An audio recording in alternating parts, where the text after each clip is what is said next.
प्यारे बच्चों, आज मैं आपको गुरु गोरखनाथ की व्याख्या जो शब्दी है, गोरख बानी उनका ग्रंथ है, उसकी जो शब्दी है उसके पदों की व्याख्या आपको बताने जा रही हूँ।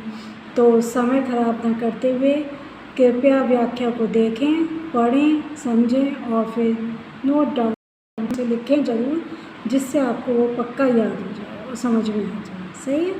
तो आइए पढ़ते हैं गुरु गोरख बानी की पद।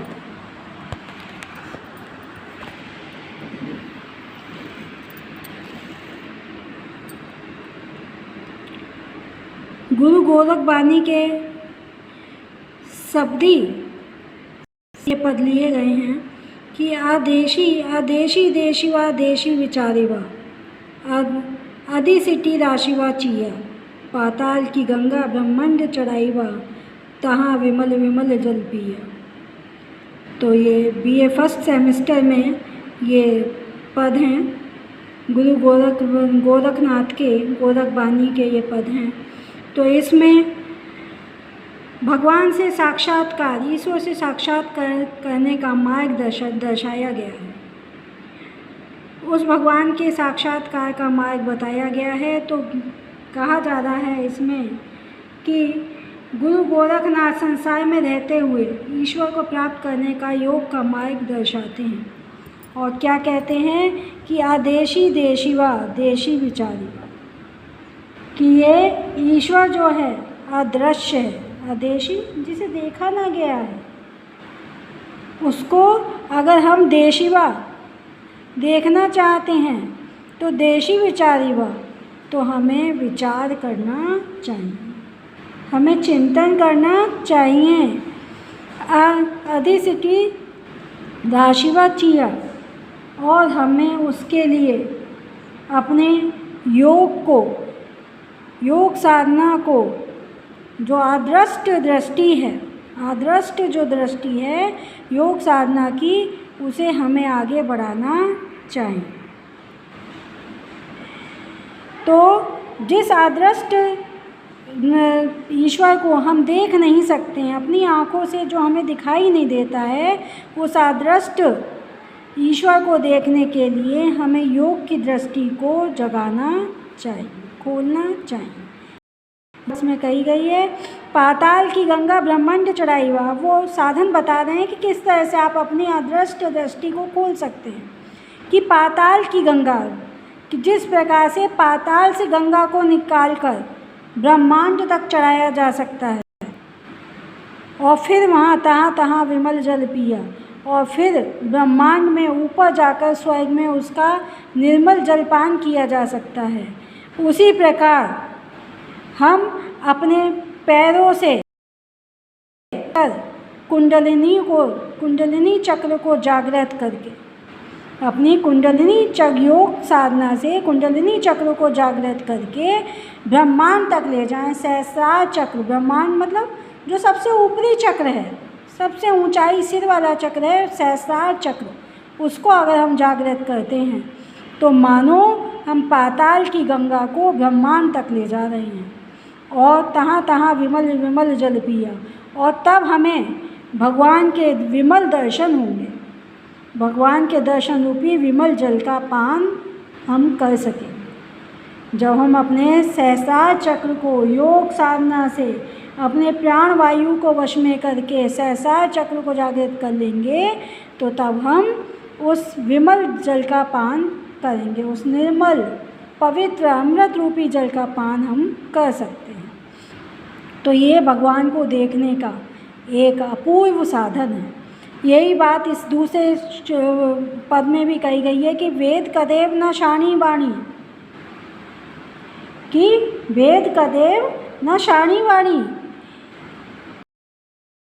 की ताली आणी, गगन सिधर मई शब्द प्रकाश्या तैं बूझे अलप विनाणी।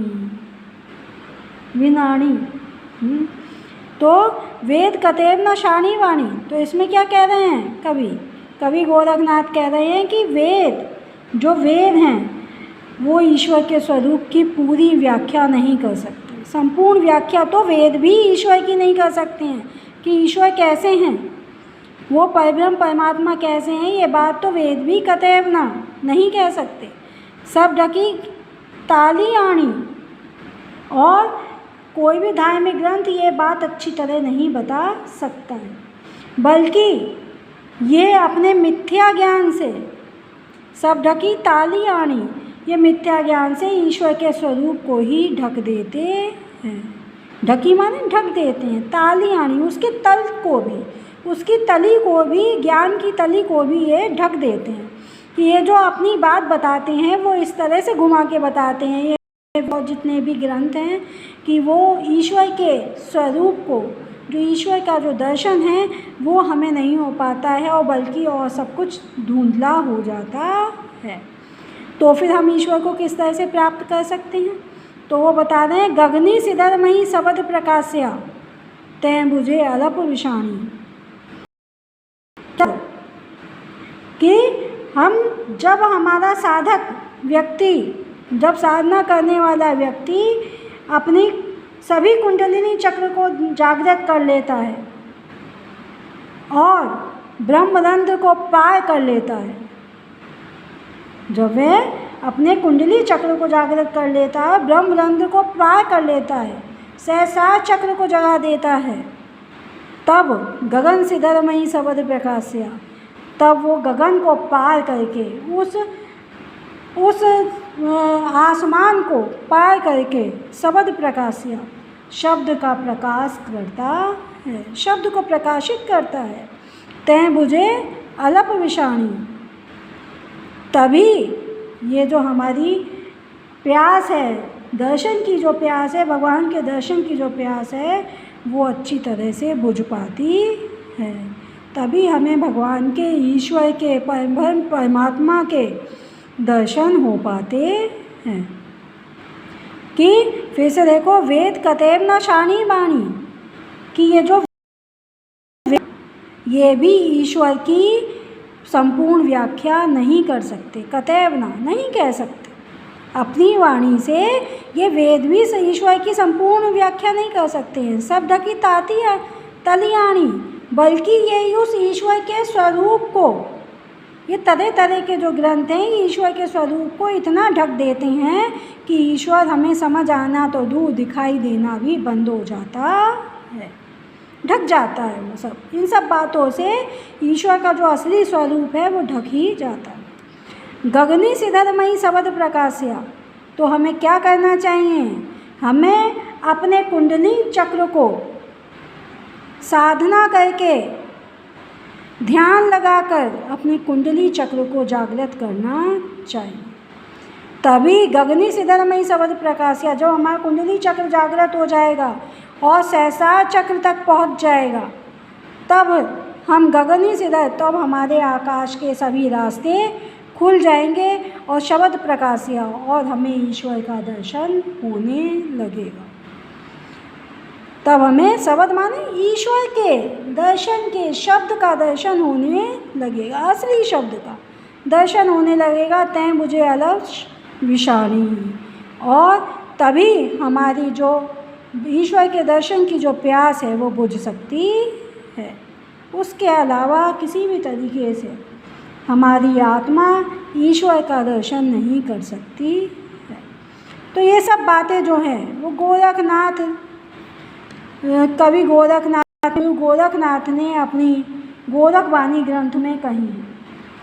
अब इसमें इसकी जो विशेष है वो आप किस तरह से लिखेंगे कि विशेष में आप लिखेंगे कि प्रस्तुत पद में ईश्वर के दर्शन का मार्ग दर्शाया गया है, क्योंकि ईश्वर अदृष्ट है, वो कहीं दिखाई नहीं देता, तो उस के दर्शन का इसमें मार्ग दर्शाया गया है, और योग साधना से उस मार्ग को दिखाया गया है।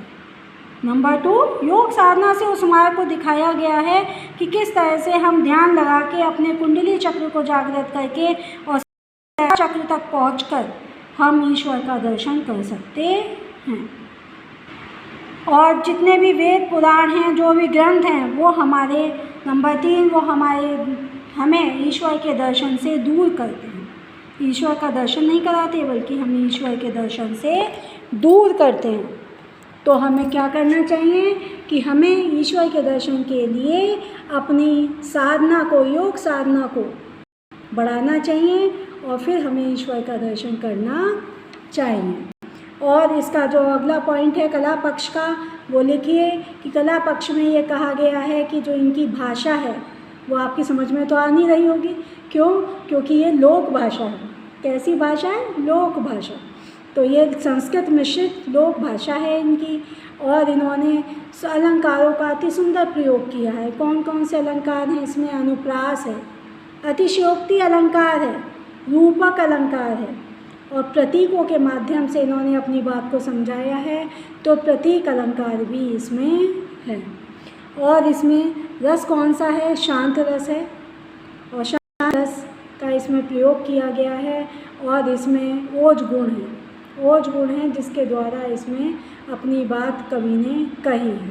तो इस प्रकार से ये आपकी व्याख्या पूर्ण हुई, और मैं आशा करती हूँ कि आप सारे बच्चे इसको बार बार देखेंगे वीडियो को, और इसे लाइक सब्सक्राइब भी करेंगे और शेयर भी करेंगे, और इसके साथ साथ इसको नोट डाउन करेंगे, क्योंकि लिखने से याद होता है और वो चीज़ खोती नहीं। सही है? धन्यवाद।